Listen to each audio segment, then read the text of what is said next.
एक बार एक लड़का एक महात्मा के पास आता है और उनसे कहता है, महात्मा जी, मेरा मन मेरा दुश्मन क्यों बन गया है? ये इतना बुरा क्यों बन गया है कि इसके भीतर हर समय अश्लीलता से भरे विचार ही चलते रहते हैं। चाहे मैं कोई भी काम करूं, परंतु ये केवल काम वासना के बारे में ही सोचता रहता है। मैंने कई बार ध्यान करने का भी प्रयास किया, लेकिन उस समय तो ये विचार और भी ज्यादा बढ़ जाते हैं। मैं बहुत ही परेशान हूँ और आपके पास बड़ी उम्मीद से बड़ी आशा लेकर आया हूँ। मेरी समस्या का समाधान करें। वे महात्मा कहते हैं, मन बुरा नहीं होता वत्स, इसे बुरा हम खुद बनाते हैं।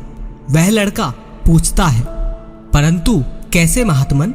वे महात्मा कहते हैं, मैं तुम्हें समझाऊंगा, लेकिन उसके लिए तुम्हें एक टोकरी और कुछ फल लाने होंगे। वह लड़का तुरंत जाता है और एक टोकरी और कुछ फल ले आता है। वे महात्मा उस लड़के से पूछते हैं, कौन से फल लाए हो वत्स? वह लड़का कहता है, महात्मन, मैं सेब और संतरे लाया हूँ। वे महात्मा कहते हैं, बहुत अच्छे, अब इन फलों को इस टोकरी में भर दो। वह लड़का तुरंत उस टोकरी में उन फलों को भर देता है। वे महात्मा कहते हैं, बहुत अच्छा, अब ऐसा करो कि इस टोकरी से मुझे एक आम निकाल कर दे दो। वह लड़का कहता है, क्षमा करे महात्मन, परंतु इस टोकरी में आम नहीं है। वे महात्मा कहते हैं, ये टोकरी कितनी बुरी है जो मुझे एक आम नहीं दे सकती। आज से ये टोकरी मेरी शत्रु है, मेरा दुश्मन है। वह लड़का कहता है, क्षमा करे महात्मन, परंतु इसमें इस टोकरी की क्या गलती है?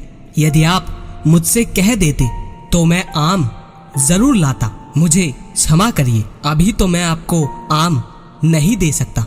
वे महात्मा कहते हैं, यही तो मैं तुम्हें समझाना चाहता हूँ। इस टोकरी की ही तरह तुम्हारा मन है, जो उसके भीतर है वही तो वो दे सकता है। वास्तविकता ये है कि तुम्हें अश्लीलता में मजा आता है और तुम अपने भीतर लगातार अश्लीलता से भरे विचार डालते रहते हो और फिर उम्मीद करते हो कि तुम्हारे भीतर से स्वच्छ विचार आए, वैसे विचार आए जैसे तुम चाहते हो, लेकिन ऐसा नहीं हो सकता। मुझे एक बात बताओ, जिस चीज के विचार तुम्हारे मन में नहीं बोए गए हैं, क्या उस चीज के विचार तुम्हारे मन में आ सकते हैं? नहीं, कभी नहीं। तुम्हारा मन सिर्फ उसी चीज के बारे में सोच सकता है जिसके बीज तुमने इसके भीतर बो रखे हैं।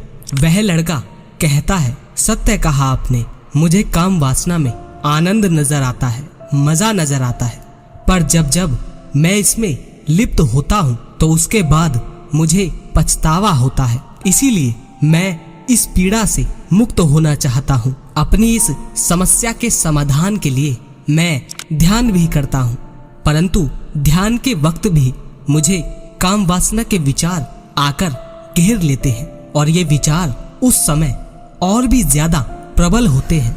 कृपा कर इस समस्या का समाधान करें। वे महात्मा कहते हैं, ध्यान के दौरान काम वासना के विचार समस्या नहीं है। काम वासना के विचार बिल्कुल अन्य विचारों के ही जैसे हैं, जैसे भूख लगना, जैसे प्यास लगना, जैसे किसी और चीज किसी वस्तु के विचार आना, जैसे और शारीरिक विचार आना। काम वासना के विचार भी बिल्कुल वैसे ही हैं। तुमने काम वासना के विचारों को समस्या इसलिए बना लिया है क्योंकि तुम काम वासना को गंदा और ध्यान को स्वच्छ समझते हो। तुम्हारा काम वासना का विरोध करना ही तुम्हारे ऊपर काम वासना के विचारों को हावी करता है। इसीलिए ध्यान करते वक्त इस बात की चिंता मत करो कि कैसे विचार आते हैं। जैसे भी विचार आते हैं आने दो।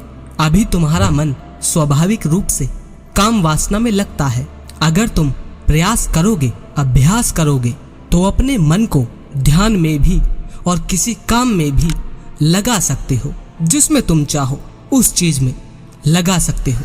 इस कहानी का निष्कर्ष ये है कि जो आपने अपने भीतर डाला है वही बाहर आ रहा है। अगर आप चाहते हैं, वाकई में चाहते हैं कि कुछ और बाहर आए, तो कुछ और भीतर डालना शुरू कर दीजिए। ध्यान के या किसी भी काम के दौरान अश्लील विचार इसलिए परेशान करते हैं क्योंकि आप काम वासना को बुरा समझते हैं और ध्यान और किसी भी काम को अच्छा। अगर काम वासना के विचार किसी भी काम के दौरान या ध्यान के दौरान आए तो परेशान ना हो, क्योंकि काम वासना के विचार भी अन्य विचारों के जैसे ही होते हैं। बस अपनी आंखें खोलकर उन्हें समझो कि वो कोई गलत विचार या कुछ अलग कहीं और से नहीं आ रहे, वो अन्य विचारों की ही तरह है। अगर कोई तुमसे बिना सही संगति किए ध्यान करने को कहता हो, चाहे YouTube पर या तुम्हारा कोई जानकार, तो उसे समझ लेना कि वो नासमझ है। क्योंकि अगर कोई अनपढ़ अगर ध्यान करेगा तो उसके मन में विचार किस प्रकार के आएंगे बताइए। अगर कोई लालची ध्यान करे या कोई और काम करे जिसे आप करना चाहते हो या वो लालची इंसान करना चाहता है, तो क्या लालच के और पैसों के अलावा तो कोई और विचार आ सकता है उस लालची को? अगर तुमने जीवन भर कामुकता के विचार रूपी सेब अपने मन में डाले हैं, तो तुम उम्मीद भी कैसे कर सकते हो कि भक्ति करते वक्त या ध्यान करते वक्त या कुछ भी करते वक्त कामुकता के अलावा कोई और विचार आएंगे? ये संभव ही नहीं। मन का स्वभाव है चीजों को याद रखना। अब तुमने क्या याद रखवाया है हमेशा उसे वो दोहराएगा ही। देखो, अगर मन में कभी कभी विचार उठे तो एक बात है, क्योंकि हमारा शरीर भी जोर लगाता है काम वासना की तरफ, और ये स्वाभाविक है और प्राकृतिक है। उन्हें दबाओ मत, उन्हें गंदा मत समझो। लेकिन अगर हर क्षण ही वासना के विचारों से मन भरा है तो समझ लो तुम्हारी टोकरी में सेब के अलावा कभी कुछ और ज्यादा गया ही नहीं। तो पहले संगति, फिर बाकी सब। मैं ये भी जानता हूँ कि आप सब ये कहानी और ये वीडियो देखने के बाद अपनी टोकरी में आम नहीं डालोगे और फिर हर वीडियो के नीचे रोते हो कि जीवन सही दिशा में नहीं जा रहा। कैसे होगा दोस्त? जो अपनी टोकरी में डालोगे वही तो फल ले पाओगे ना टोकरी से। ये नियम ही लागू होगा, इसके अलावा कोई और विकल्प नहीं है तुम्हारे पास। जिस भाई को ये लग रहा है कि मुझे किताब पढ़ना बोरिंग लगता है, संगति करना बोरिंग लगता है, इसलिए पवन भाई मैं नहीं करता, इसीलिए अपनी टोकरी में आम नहीं डालता, तो मैं कहूँगा उस फील्ड, उस चीज से रिलेटेड संगति कर लो जो तुम बनना चाहते हो, फिर भी आपको फायदा होगा। अब कोई फुटबॉल का बच्चा है, उसका पैशन है फुटबॉल, और अगर वो सुनील छेत्री को सुने, समझे, खेले, रोनाल्डो का फैन बन जाए, उनसे सीखे, दिन रात उन्हें सुने, तो विचार भी फुटबॉल के ही आएंगे। वो जीने लगेगा फिर फुटबॉल, फिर उसके लिए वो एक खेल नहीं रह जाएगा, उसकी हर सांस में होगा फुटबॉल। तो बात सीधी है, जो भी और जैसा भी बनना है वैसा ही फल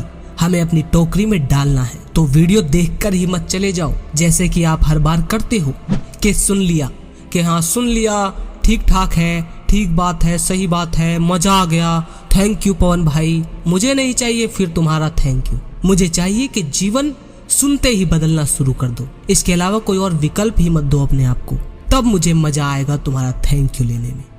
तुम जिस फील्ड में जैसा बनना चाहते हो, दिन रात उसी फील्ड की संगति करो, उस फील्ड के लोगों के साथ रहो, उनकी किताबें पढ़ो, उनको जियो, सुनो, और फिर देखो उस काम में मन लगेगा, डूब भी जाओगे उसमें, और खुद को मोटिवेशन की एक भूख नहीं रहेगी और ना ही जरूरत पड़ेगी। फिर तुम डिसिप्लिन हो जाओगे। और ये मैं अपने अनुभव से बोल रहा हूँ ये लाइन, क्योंकि मैं ही आपको एक उदाहरण दे दूं कि जब मैं रील्स और शॉर्ट और वगैरह वगैरह चीजें देखता था एंटरटेनमेंट की, तो पता है होता क्या था? होता यही था कि मैं काम नहीं करता था, वीडियोस ठीक से नहीं बनाता था और ज्यादा गहराई से नहीं बोल पाता था, और सबसे ज्यादा इम्पोर्टेंट, काम में मन ही नहीं लगता था, कोई बेहतर आइडिया नहीं आता था। क्यों? क्योंकि आइडिया भी आएंगे किससे? काम करने का मन भी क्यों करेगा जब थॉट ही, जब विचार ही नहीं है। विचार किसके हैं? वही वीडियो के जो मैं देख चुका हूँ, रील्स और अलग अलग, जो मेरे फील्ड के भी नहीं है, जिन्हें सुनने का कोई फायदा भी नहीं, उनको मैं सुन रहा हूँ, वही के सेब डाल रहा हूँ टोकरी में, और उम्मीद कर रहा हूँ कि मैं डिसिप्लिन भी हो जाऊँ, वो सब करूँ जो मैं करना चाहता हूँ, और बेहतर लोगों को सिखा पाऊँ। कैसे?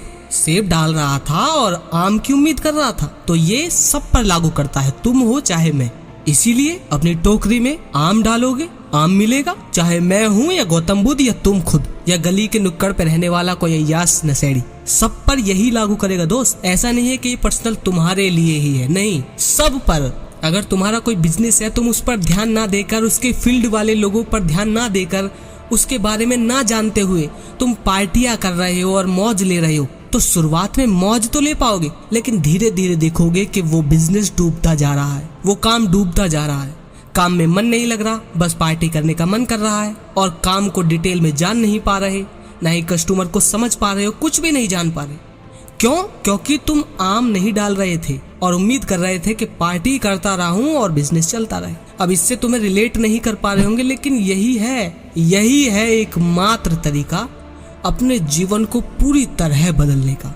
और सिर्फ वासना को नहीं, हर तरीके से तुम अपने आप को डिसिप्लिन और अपनी लाइफ को सक्सेस की तरफ भी इसी पॉइंट की वजह से ले जा पाओगे। और इस चीज ने मेरी लाइफ बदली है तो आपकी भी जरूर बदलेगी। तो अगर मुझसे बात करना चाहते हो तो वीडियो में स्क्रीन पर आ रहा होगा मेरा नंबर, ये मेरा व्हाट्सएप नंबर है, मुझे मैसेज कीजिए। और डिस्क्रिप्शन में व्हाट्सएप ग्रुप का लिंक है, उसे ज्वाइन कीजिए। वहां पर ग्रुप बनाया है मैंने, वहां पर अपनी बातें साझा कीजिए। और डिस्क्रिप्शन में ही इंस्टाग्राम, फेसबुक, इन सब का भी लिंक है, आप वहां पर मुझे ज्वाइन कर लीजिए ताकि आप मुझसे अपनी परेशानी साझा कर सके और मैं आपको रिप्लाई दे सकूं।